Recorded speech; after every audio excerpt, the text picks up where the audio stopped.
Sí, de hecho, nos lo comentaron. Ajá. Ya estamos, ya Hay estamos. personas. Ajá. Ya estamos, ¿dónde ya vamos a empezar?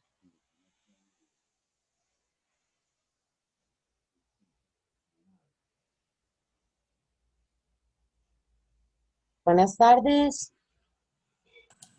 Buenas. ¿cómo están? ¿Me escuchan bien? Sí, sí se escucha. Qué bueno, me alegro mucho. ¿Cómo me les ha ido? ¿Cómo se han sentido en las clases virtuales? Buenas tardes. ¿Todo bien? Sí, qué Realmente. bueno, Edgar, me alegro. Ujú. Bueno, yo les voy a pasar al profesor básicamente, les subí ahí hoy, les voy a subir el texto sobre lo que teníamos pendiente por leer, otro texto, y hoy vamos a hablar sobre el romanticismo y sus características, algunas de las características, y sobre la edad contemporánea primero y luego romanticismo y algunas de sus características. Les voy a pasar al profesor y les doy desde ya la bienvenida. Espero que estén muy bien en el grupo y para que se vayan acostumbrando los que no van entrando a tiempo, que me vayan poniendo en el grupo de WhatsApp, profe, me desconecté, tengo que volver a desconectarme porque yo tengo que controlando la computadora de don Luis. Entonces, si alguno o alguna, por alguna razón, se desconecta, que me avise ahí por el grupo, si me hace el favor. Está bien, de WhatsApp.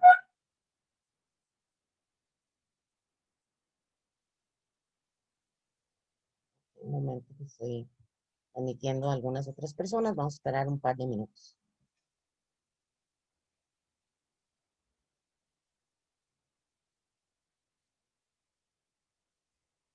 Bien. Buenas tardes para los que y las que se conectaron un poquito tarde. Les estaba diciendo que si por alguna razón se desconectan de la clase, me avisen por el grupo para, para volverles a dar el ingreso. Y por favor, en la medida de lo posible, los que tengan posibilidad de activar sus cámaras, no es obligatorio, pero sí la universidad recomendó que tengan las cámaras activas durante la clase. Gracias.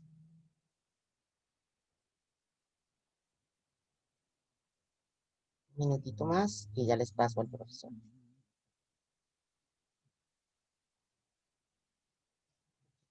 Luis.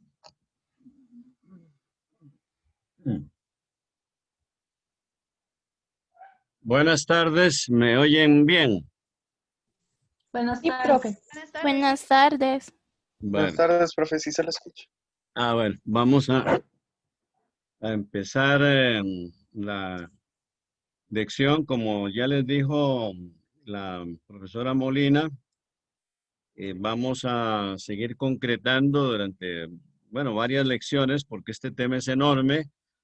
El asunto del romanticismo, porque tenemos que referirnos, aunque fuera muy someramente, a algunos de los más grandes representantes europeos del romanticismo y también, por supuesto, hasta donde haya tiempo, porque hay que hacerle frente a ese recorrido que hemos dicho que vamos a hacer a lo largo de la edad contemporánea, que aquí le vamos a estar llamando macrociclo contemporáneo desde el punto de vista morfológico histórico. Por si acaso alguna duda, porque ya a veces me lo han preguntado, de qué significa exactamente morfología. Entonces, pues morfología, lo que significa por las raíces griegas es morfé, significa forma. eh, Cosa curiosa lingüísticamente, pero tal vez para ustedes no tiene importancia. Para mí sí, por una teoría lingüística que yo publiqué hace años, de que morfé, palabra griega, y forma, nuestra palabra latina, tienen los mismos fonemas, pero al revés. Y forma acompañada de logos, que ustedes es una palabra que la conocen muy bien, que logos significa estudio, ciencia, razón. Es una palabra de mucha riqueza en griego y que ha servido enormemente en la cultura universal.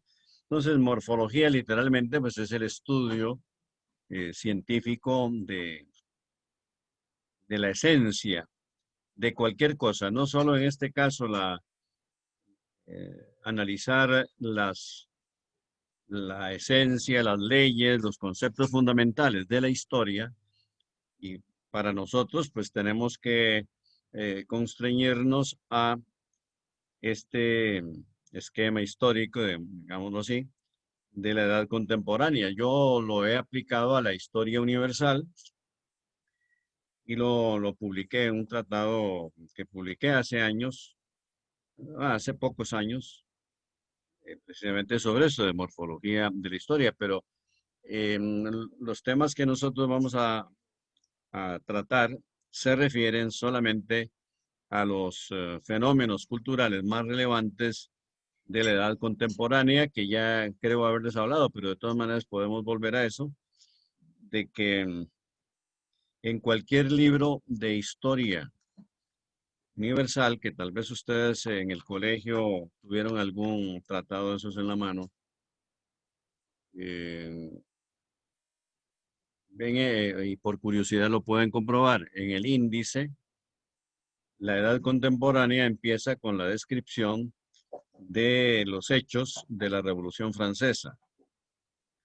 A mí me interesa mucho un tema dentro de esto que en varias ocasiones durante el curso me lo van a oír porque es que me interesa que ustedes lo vean claro porque es una observación dentro de esta teoría que yo aplico, que es el anacronismo de los estratos culturales del espíritu. Repito, anacronismo de los estratos culturales del espíritu. La palabra anacronismo, por las raíces griegas también, pues lo que significa es una incongruencia, un desajuste, un desnivel entre el nivel, el tiempo vigente en lo que sea. Bueno, culturalmente podemos decir en general, el tiempo vigente y tiempos anteriores, que tienen otras características, otra espiritualidad, otra manera de ser y por supuesto otros valores. Esa es la incongruencia, ese es el desajuste y por lo tanto ese es el anacronismo. Pero también hay un anacronismo que es un recurso artístico, que se da muy frecuentemente en el romanticismo. Y el ejemplo que yo siempre pongo, porque es uno de los autores que estudiamos haciendo una referencia o deteniéndonos un poquito, porque no podemos dedicar demasiado tiempo, es Goethe, que fue el que originó el movimiento romántico en Europa. También tenemos que dedicar algo a la música de Beethoven, que es la máxima expresión del romanticismo en música. Goya, el español Goya, que es uno de los colosos de la pintura universal, porque es muy significativo para nosotros, ya lo veremos, debido a que Goya pasa a lo largo de su vida artística por varios periodos, en un periodo de clasicismo, llega incluso a un realismo extremo, y las últimas obras llamadas pinturas negras y los retratos son netamente románticos, espiritualistas hasta el extremo. No sé si, por ejemplo, en este momento Edgar Hernández quiere decir algo. Si no le Bueno, molesta. claro. No, Es que es lo que veía como así, definitivamente, con la intención. sí, es que siempre recuerdo a Goya por su ciclo de pinturas de brujas, que Ajá. son unas de las populares y pertenecen a este movimiento. Ujú, El aquelarre, el vuelo de las brujas, son estas pinturas muy oscuras que pierden la luz ujú. de los movimientos renacentistas y los barrocos, eh, y se ensancha con un tema muy tabú, que en ese momento todavía lo seguía haciendo era la brujería. Entonces expresa estas tradiciones que supuestamente tenían las brujas y las retrata de la manera que pueda evocar a más sentimientos, porque Ujú. vemos, por ejemplo, en la pintura de la Aquelarre, a las brujas ofreciéndoles niños al macho cabrío. Entonces, evocar a ese desapego de la madre del niño como para generar angustia Ujú. en el espectador de la pintura. Entonces, es bastante interesante analizar desde ese punto las pinturas de Goya. Claro. Está muy bien el comentario suyo y a propósito de esto que acaba de comentar, que hay un famoso aquelarre, que usted seguro lo recuerda, donde al fondo, a la derecha, hay como una especie de palo largo donde están colgados algunos niños. Ajá, claro. Sí, y luego, pues para añadir algo a lo que muy bien acaba de decir usted en el caso de Goya, la monstruosidad. Las brujas son Ajá.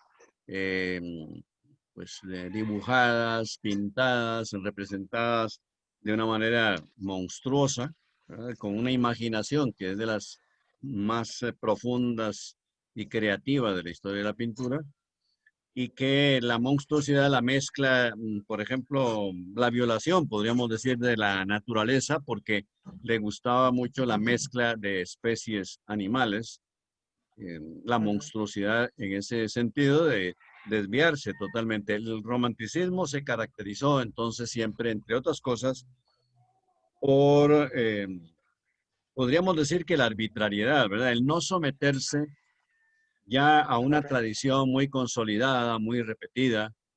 Es un periodo de rebeldía en todos los campos, pero es una rebeldía creadora, a diferencia del tercer periodo de este macrociclo que vamos a recorrer hasta donde alcance al final del curso, pues estaremos, pero desde ahora podemos anticipar algunas cosas, hablando de las vanguardias de la primera mitad del siglo XX, donde hay un ultra realismo, o sea, un realismo extremo, y ahí la rebeldía o el querer desligarse de la normatividad es muy diferente a la romántica, porque en los terceros periodos lo que hay es una tendencia destructiva.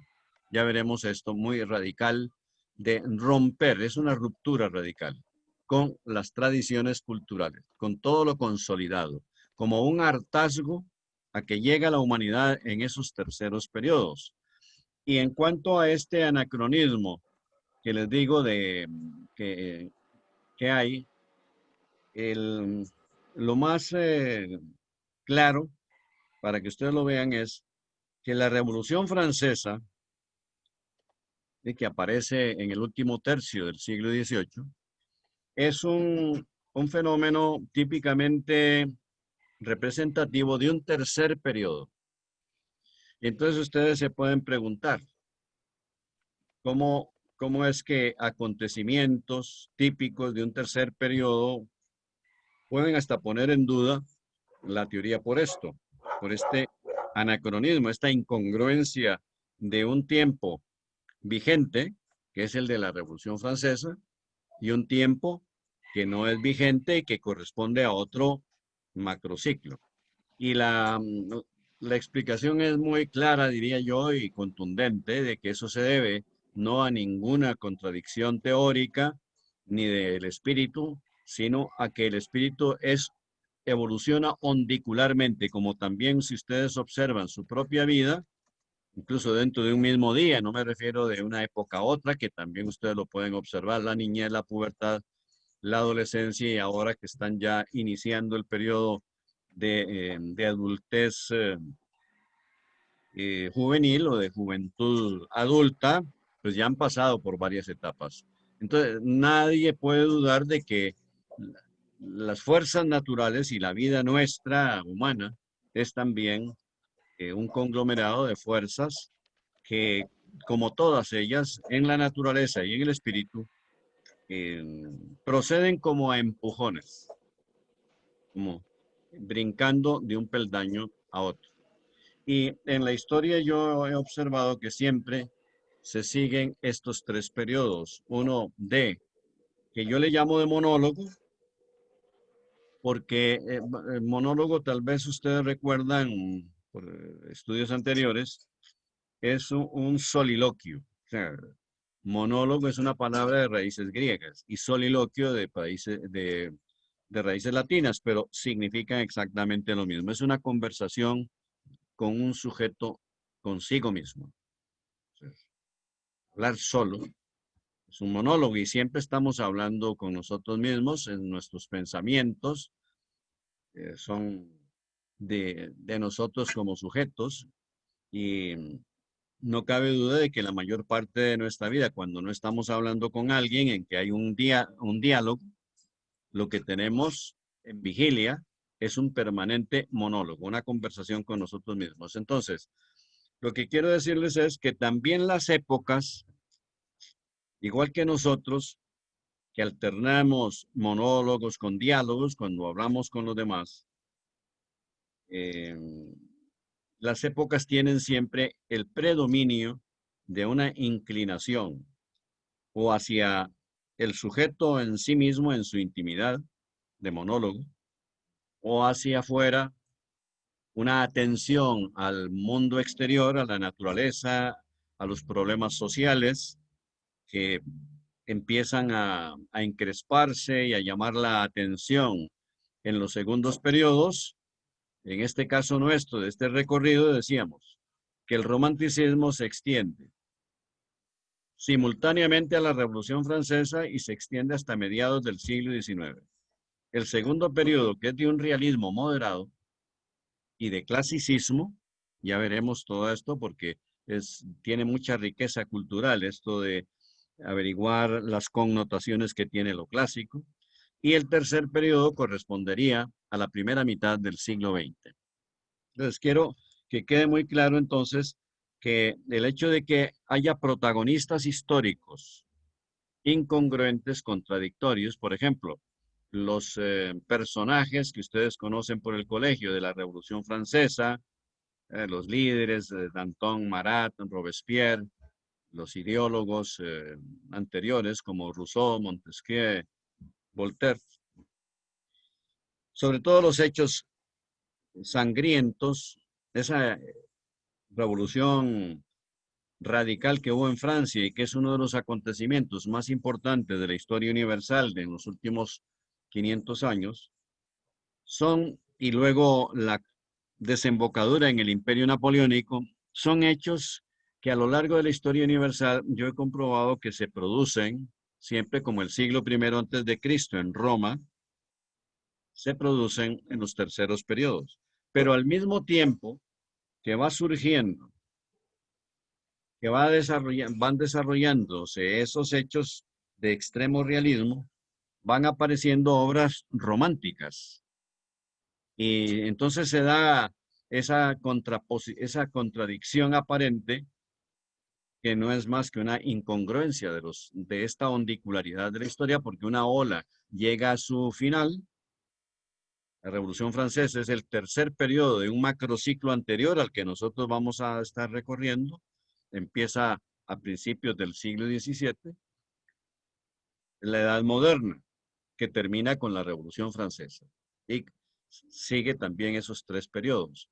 Entonces, al mismo tiempo que va una ola y llega a su caducidad definitiva, está surgiendo otra del mismo dinamismo hidráulico, digámoslo así, para mantenernos en la imagen de las oleadas marinas.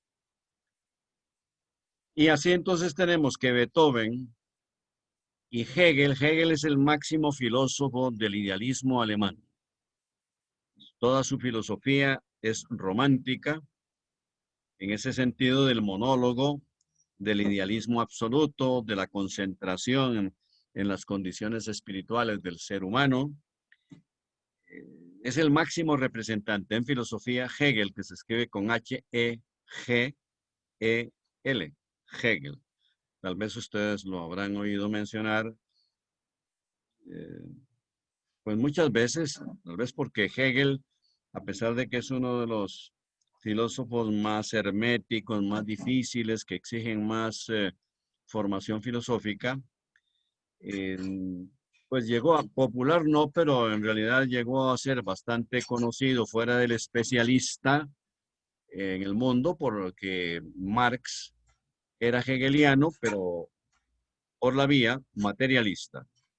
Es el materialismo dialéctico, es la dialéctica, que el mismo Marx dijo que la había tomado de Hegel, pero la aplicó a sus problemas, a sus teorías sociológicas y politológicas, y a su teoría conocida, muy conocida y popular en el mundo. Por tanto, en cierta manera, que a Marx pues le debemos que Hegel no sea un desconocido que solo lo conocemos los especialistas.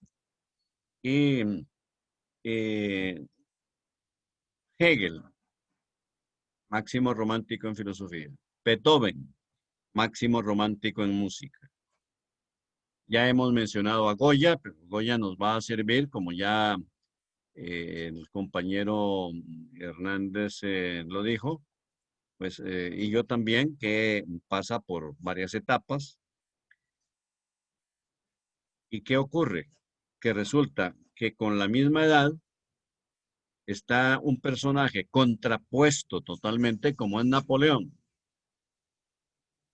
Napoleón tenía apenas un año de diferencia respecto a Hegel y a Beethoven. Entonces ustedes pueden decir, pero como un ultrarrealista típico, ¿verdad? Como es Napoleón, puede tener hasta la misma edad que los románticos más puros y más radicales. No sé, para un momento para ver algún comentario de ustedes, a ver si esta idea, este planteamiento, lo estoy explicando bien, alguien que considere que lo entiende. No sé si Daniel Robinsky, en este momento, si no le molesta hablar, porque lo veo muy concentrado. No sé si me ha oído Daniel. Sí, profe, sí lo escucho. Solamente que aquí ya están pasando aspiradora por si hay un poco de ruido. No sé si en este momento puedes hablar y decir cómo ves esta aparente contradicción, que no es otra cosa que incongruencia en un tiempo vigente que está caducado, que ya está llegando a su fin, y una ola nueva que surge de las profundidades del espíritu. Por eso yo le llamo a este fenómeno eh, anacronismo de los estratos culturales del espíritu, porque cuando un estrato del espíritu ha llegado a gastar todas sus posibilidades, otro está poniéndose en marcha para ocupar el primer plano, y es cuando aparecen entonces las obras románticas de Goethe, de Schiller, de la novela romántica francesa, la poesía Hölderlin, por ejemplo, que fue compañero de Hegel, Leopardi, que fue un joven italiano de mucho talento, que desgraciadamente murió muy joven. Y entonces, Daniel, ¿cómo ves esto? Alguien que no lo haya entendido, que tal vez no oyó esta explicación, ¿cómo, si me haces el favor, podrías explicarle esto de el anacronismo de los estratos Profe, culturales? honestamente no estoy muy seguro cómo responder. Estaba aquí anotando las cosas, pero no sé cómo responder a la pregunta. No sé si te vuelvo a plantear, bueno, que en realidad, ¿cómo ves el fenómeno de la incongruencia, de la no correspondencia, del desnivel cultural que consiste en que al mismo tiempo que están surgiendo los hechos sangrientos de la Revolución Francesa, que son típicos de un tercer periodo, de un macrociclo anterior, están apareciendo obras que son todo lo contrario, personajes románticos?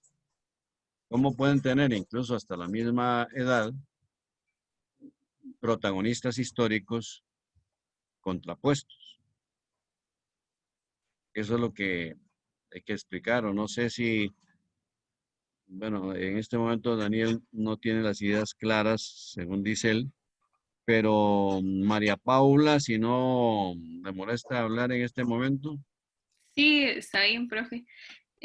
Bueno, yo sí le entiendo su explicación y lo que entiendo más es que como la Revolución Francesa viene del macrociclo anterior, entonces tiene las características del tercer periodo, por eso es tan realista, y que por el otro lado está empezando el siguiente macrociclo con el romanticismo, entonces los filósofos alemanes como Hegel y Goethe tienen más bien las características de un primer periodo dentro de un macrociclo, entonces no son realistas. Pero también siento que hay que ubicarse como en el espacio histórico y no es como ahora que todo estaba tan interconectado, sino que había una realidad en Francia que era muy distinta de la realidad que se vivía en Alemania. Entonces siento que eso también influye a que se den diferentes perspectivas filosóficas en el continente porque no era como hoy, no todo estaba conectado y no todo se conocía, digamos. Entonces eso creo que también afecta el desarrollo de las olas. Sí, está muy bien, María Paula, con una gran claridad acaba de usted de explicar esto, de resumirlo. Y para seguir adelante, a no ser que alguna otra persona en cualquier momento me puedan interrumpir, quiera comentar algo, yo creo que ahora con el resumen y clarificación que acaba de dar María Paula, si todos lo oyeron, ya creo que queda más claro, pero sobre esto podemos volver en algún momento que tengamos tiempo, podemos volver a este asunto porque es muy importante.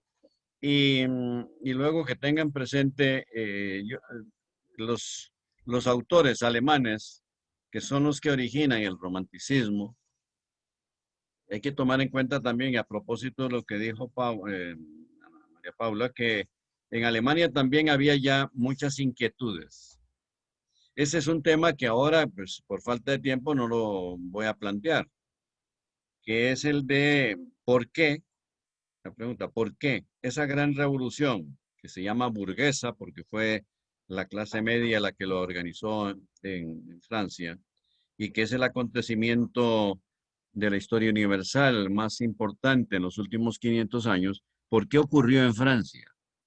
Y bueno, muy rápidamente, pues ya que planteo el problema, que les doy la luz para que en algún momento los que tengan interés, pues lo estudien o lean algo sobre eso, porque eso se debe a que la clase media francesa era la más preparada de Europa.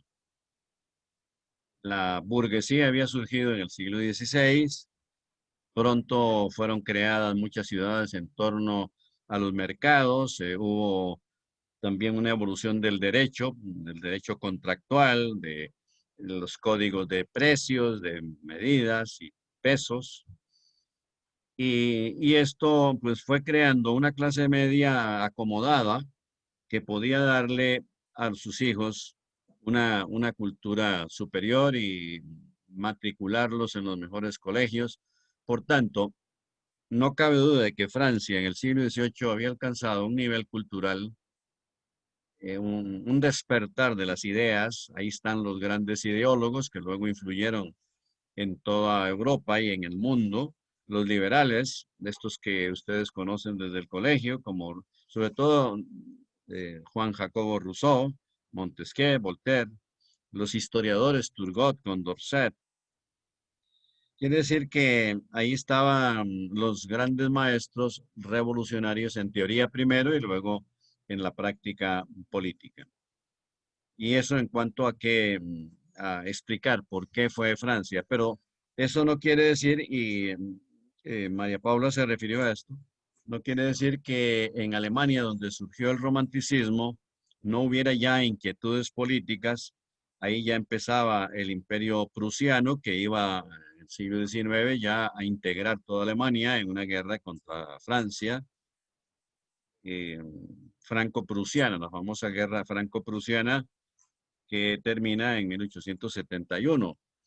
Entonces, y tuvo fama Prusia, de Prusia, que luego iba a ser integrada a Alemania, de ser beligerante, de ser y de tener ya pues ideas liberales como los demás países, y esto se va a desarrollar plenamente en el siglo XIX. No hubo una revolución radical, pero sí obligaron prácticamente todas las monarquías europeas fueron obligadas a tener una constitución política que delimitara el poder, que no fuera algo así como una monarquía absoluta en ningún caso.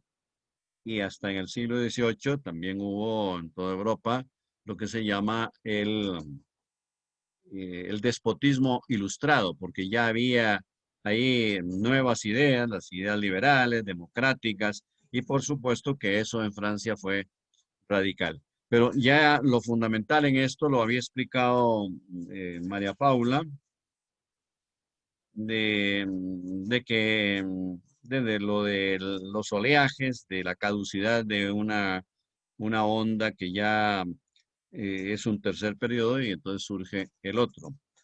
Creo que les hemos mencionado en días anteriores que en cuanto a Goethe, nos interesan dos obras que yo les recomiendo, pero que no estoy diciendo que las exijo para el curso.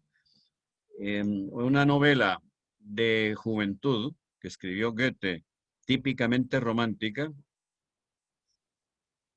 la escribió a los 25 años de edad y es autobiográfica en gran parte, por lo menos la motivación, porque Goethe en esa época se enamoró de una mujer imposible. Goethe tenía todas las condiciones para enamorar mujeres porque era muy bien parecido, estaba en plena juventud, eh, siempre fue de clase más bien rica o muy acomodada, vinculado a las autoridades de su ciudad, Weimar, y pues viajó mucho por Europa porque tenía dinero, una gran elegancia personal y además, pues pronto empezó a darse a conocer como un genial escritor y entonces tenía muchas condiciones para la conquista amorosa.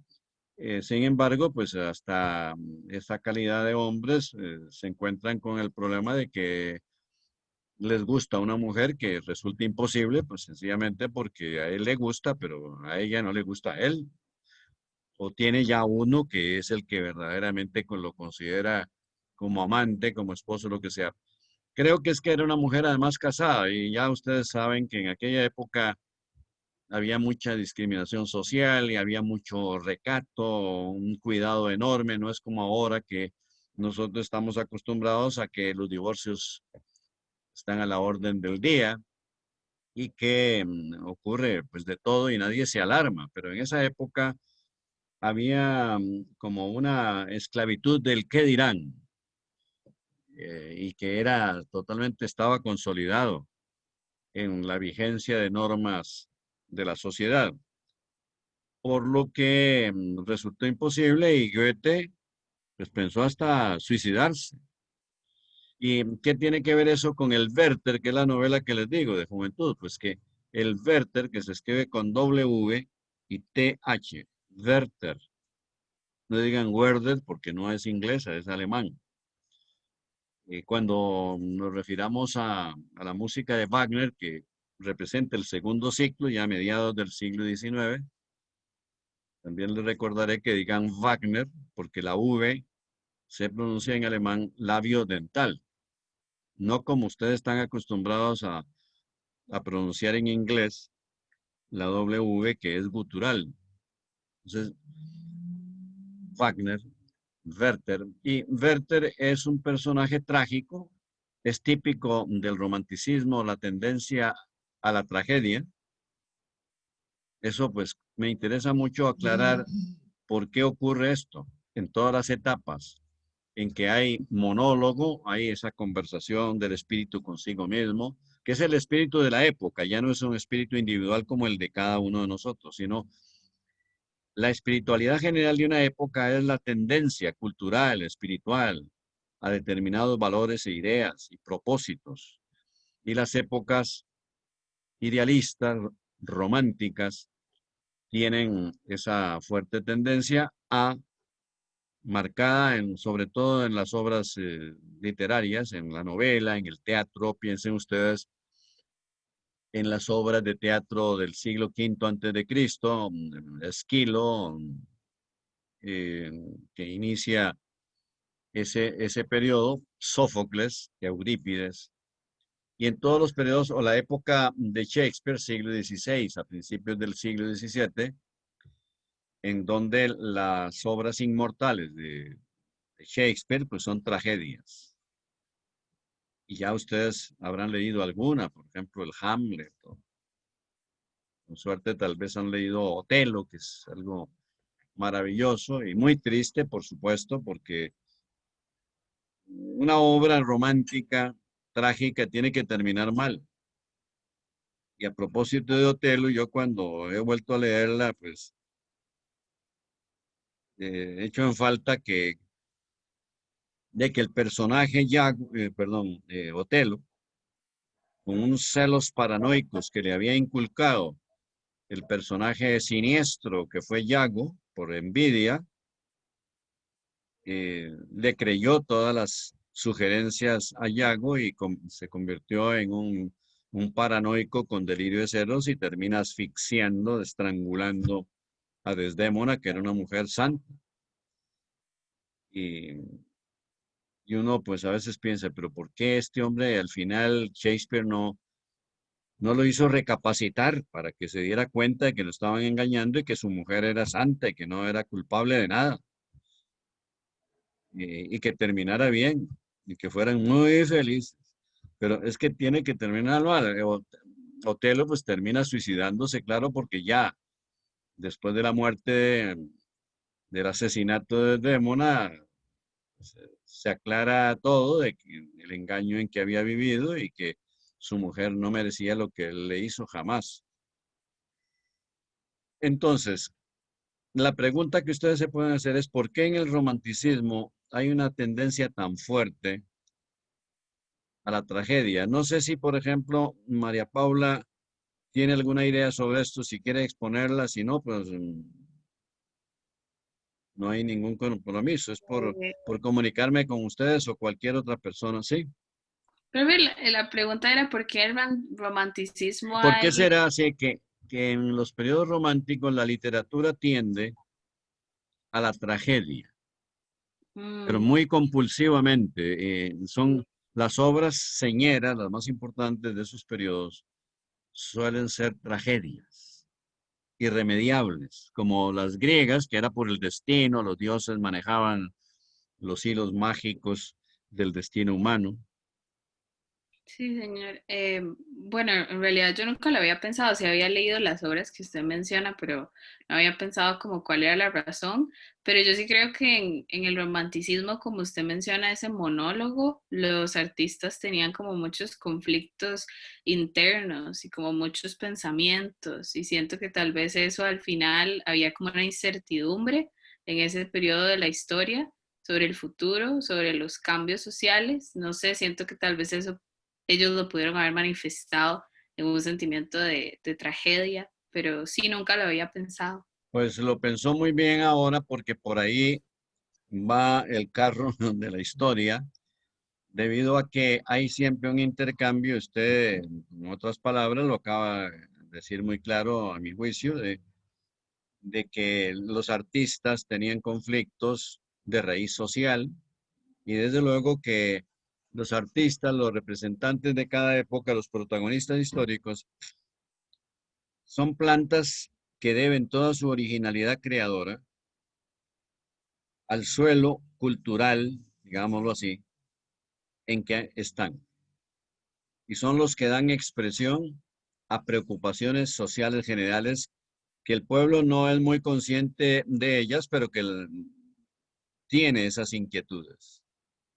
Por tanto, siempre por eso los autores de cada época son muy correspondidos con ciertos sectores sociales, porque adivinan, digámoslo así, con su intuición, con su sensibilidad, adivinan los temas. También los políticos de gran talento se corresponden con la época inquieta en que han aparecido los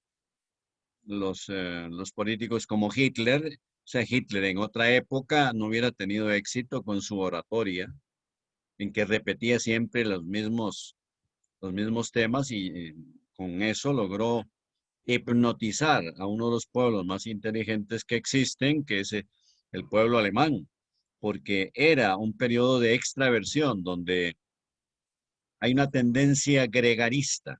Ya veremos esto porque el fenómeno del gregarismo disgregario, como le llamo yo, se da en estos terceros periodos. La gente está volcada hacia afuera, no es introversiva, no es monológica, sino que es ya el realismo extremo, donde el espíritu humano o el sujeto humano y toda la población vive más fuera que dentro de su propia intimidad.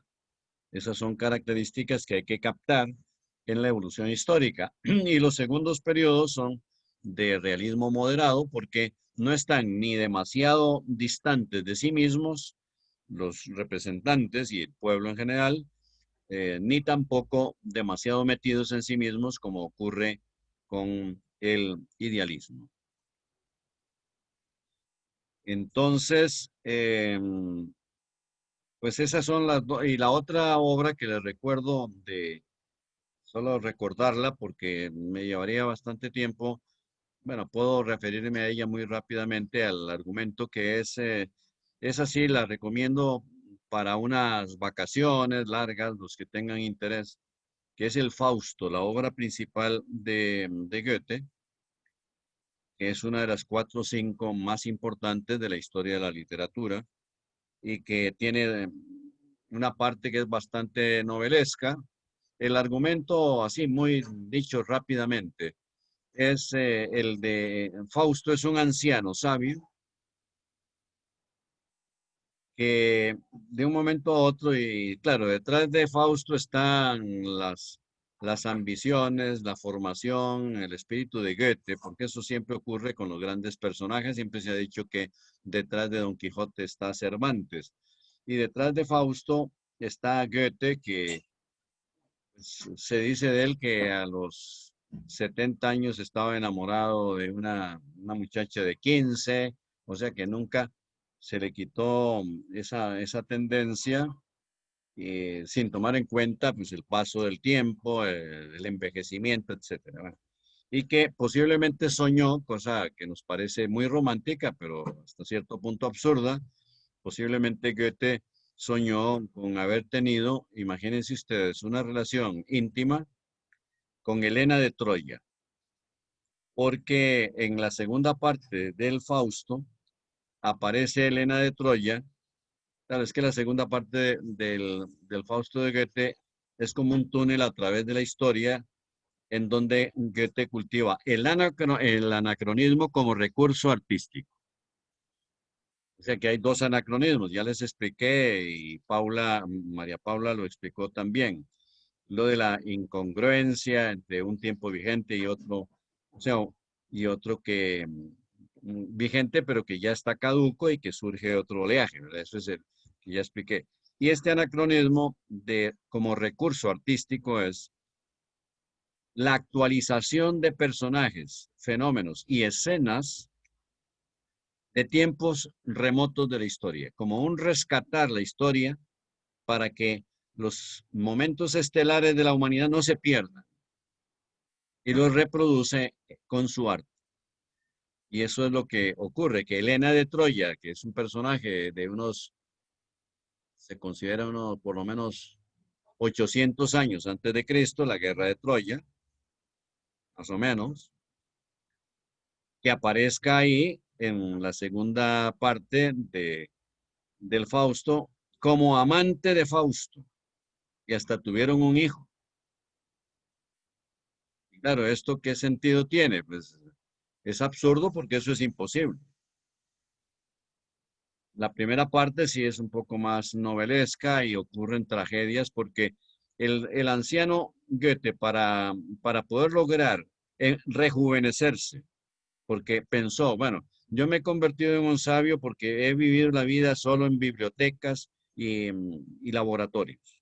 Qué bonito debe ser vivir, volver a vivir, pero llevar otra trayectoria en donde conozca yo lo que no he conocido nunca, que es la calle, las tabernas de todo tipo, viajar por todos los paisajes posibles, conquistar a una muchacha de 18 años, y entonces para eso pues necesitaba rejuvenecerse. E hizo un pacto con el diablo, Mefistófeles se llama el diablo en el genio del mal, y claro, le concede todo eso, pero aparecen tragedias tremendas y enamora a Margarita, Gretchen se llama, y esta muchacha muere, es inocente, por supuesto, porque muere porque el pacto con el genio del mal no puede traer consecuencias buenas.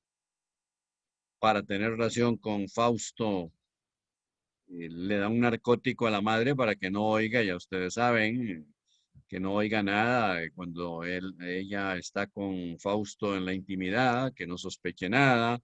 Y claro que el narcótico le sentó mal a la señora y se murió. Su hija no trató de matarla, sino simplemente de adormecerle, que no se diera cuenta de nada. Y también muere el hijo que tuvo Gretchen, que tuvo con Fausto, porque lo llevó a una guardería o algo así, y el niño de tristeza, porque eso ocurre en los secuestros, generalmente no es que maten al niño muchas veces, sino que el niño que ya tiene un cerebro desarrollado le da pánico de que no está en las manos que debería estar y muere del mismo pánico. Por lo que son solo tragedias, y esto pues Goethe tiene en su obra hace converger las tradiciones del cristianismo, sobre todo el genio del mal contra el genio del bien, que sería Dios. Y en definitiva, la obra de Goethe pues también cumple con el principio de que el genio del bien, o sea, Dios, gana siempre la partida, porque al final de la obra Fausto se salva por el amor de Margarita, que está en el cielo y que, como era inocente, está muy bien relacionada con las autoridades, la jerarquía espiritual, y salva el alma de Fausto, que no se la lleva el diablo, porque el pacto consistía en eso de que el Mefistófeles le daba todo lo que deseaba el anciano sabio, a cambio de su alma cuando él muere.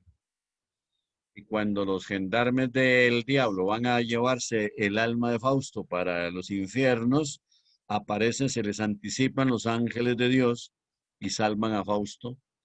De esa manera, por la intercesión de Margarita.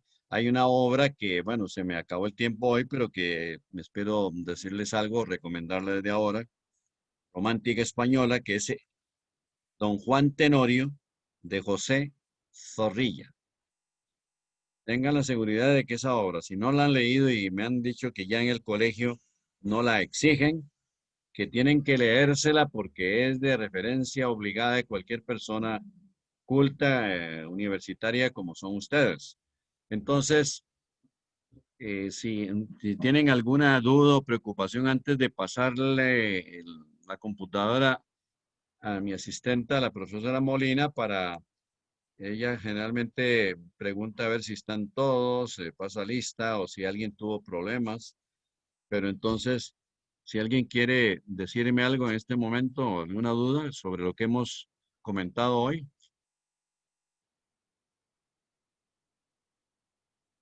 Me parece que no. Bueno, entonces, la profesora Molina va a pasar lista. ¿Alguien no pudo? Todos conectados. Sí, bueno. Antes que todo, muchas gracias a los que me mandaron los mensajes ahí por el WhatsApp cuando se desconectaron. Yo voy a estar tratando de que no se me queden ahí por fuera, ¿verdad? Cuando el profesor está dando clases, si es que se desconectan o se conectan tarde a la clase.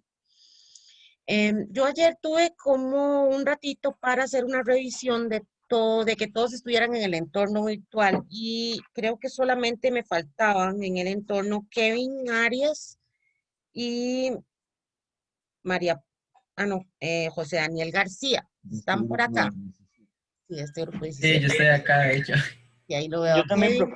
Ok, ya los incluí en el entorno. Si me hacen el favor, entren, ¿verdad? Mediación para asegurarnos de que todos y todas estén ahí, como les mencioné, no es que ustedes tengan que ver el entorno, porque todos yo se los envío por WhatsApp, pero para las notas finales, si en el caso de que nos pidan que pongamos las notas en mediación, entonces sí me gustaría que todos y todas estén conscientes de que estén ahí, que logran entrar al entorno. Entonces les pido nuevamente, por favor, que revisen.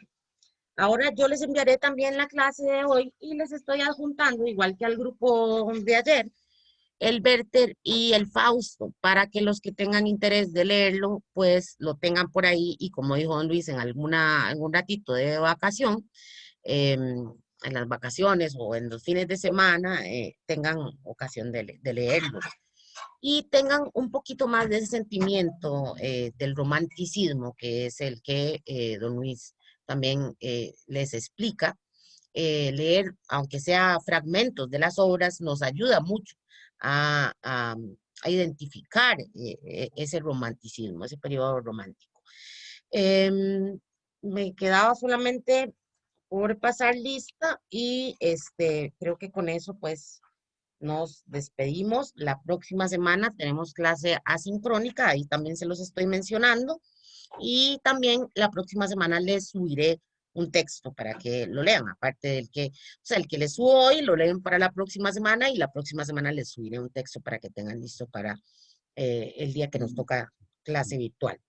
Entonces, ¿alguna duda, algún comentario, alguien que necesite algo? ¿No? ¿Todos bien? ¿Todos han logrado y todas han logrado entrar a mediación en este grupo? Perfecto. Sí, todo bien. Ok, perfecto, gracias. Carlos Rojas. Presente, profe. Perfecto. Erika Araya. Presente. María Paula Floría.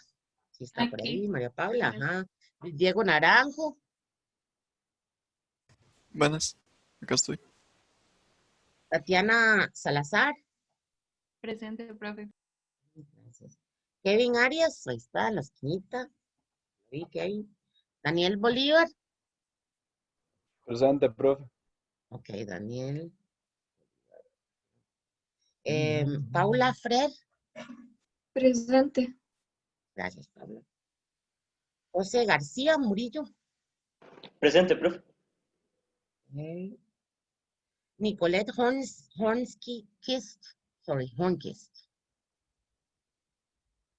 La veo, Presente, Nicolette. profe. Natalia Sosa. Presente.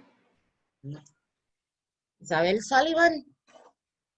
También la veo Isabel Presente, ahí. profe. Gracias. Catalina Aguilar. Presente. Evelyn Arguedas. Evelyn.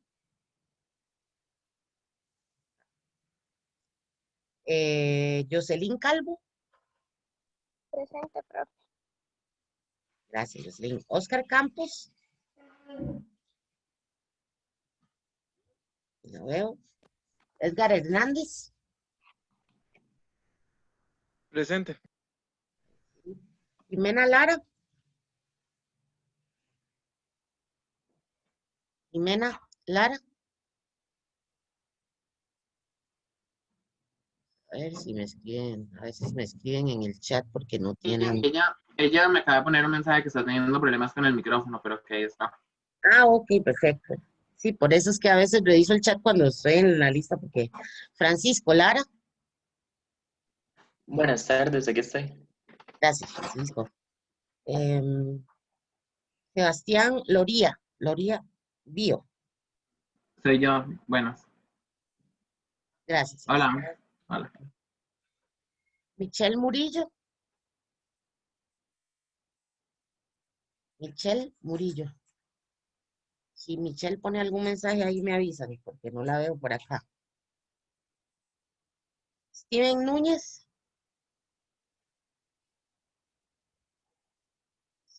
Ah, ok, sí, Steven, perfecto, ahí te vi, Steven. María Otoya.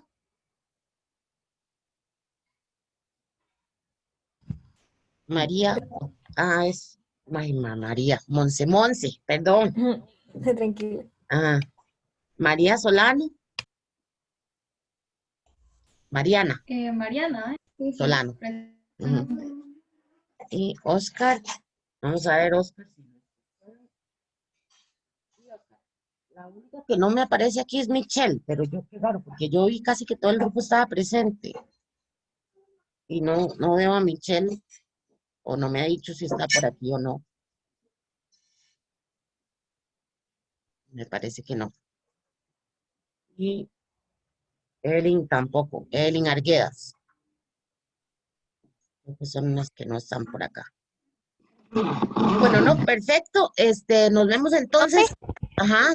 Profe, creo que siempre se le olvida llamarme, porque yo creo que seguro le quedo como del otro lado de la hoja. Ay, es que sí, pero Tranquila, no importa. asumo como que y me falta también Daniela Garbanzo. Aquí estoy, profe. Sí, también, Daniela, perdón. Es que como el otro grupo es solo una hoja, yo paso lista y después se me olvida la segunda, discúlpenme. No, tranquila. Pero perfecto. Entonces, Daniela también, creo que, no, fue solamente con estas dos personas de este grupo que tenía ese problema en mediación. Usted no ha tenido problemas, ¿verdad, Daniela? Después de que hablamos. A mí ya me aparece el foro de mediación. Okay, perfecto, muy bien.